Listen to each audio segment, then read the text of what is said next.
বোম্বাই মরিচ দিয়ে ঝাল টক আচার বানিয়ে ফেললাম আমিও। সো হ্যালো এভরিওয়ান, আসসালামু আলাইকুম। This is me Jinnat and Jinnat vlogs. ফার্স্টে চুলাটাকে ধরিয়ে নেব, তারপরে দেন বসে দেবো একটি কড়াই। তারপর ঢেলে নিচ্ছি সরিষার তেল। সরিষার তেল গরম হয়ে আসার পরে দিয়ে দিব কিছু পাঁচফোড়ন আর শুকনা মরিচ।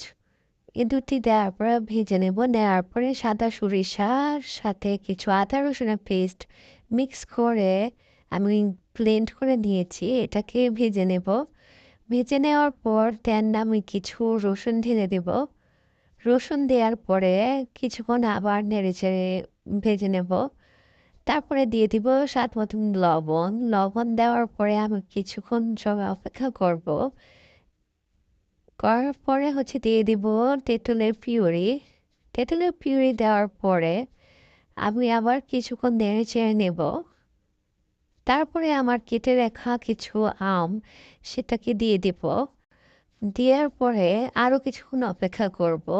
তারপরে ঢেলে দিব আমি ভিনিগার বা সিরকা যেটা বলেন। তারপরে দিয়ে দিচ্ছি মুম্বাই মরিচ কেটে রাখা।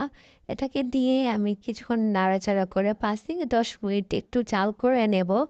জাল করে নেওয়ার পরে আমার ফাইনাল লুক চলে আসছে। দেন এখন আমি চুলাটাকে বন্ধ করে নেব। বন্ধ করে ঠান্ডা হওয়ার জন্য রেখে দেব।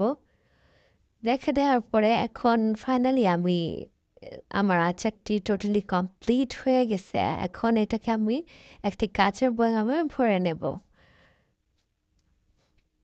কাচের বয়ামে ভরে রাখার কারণে আমাদের এই আচারটি বছরের জন্য সংরক্ষণ করা যাবে।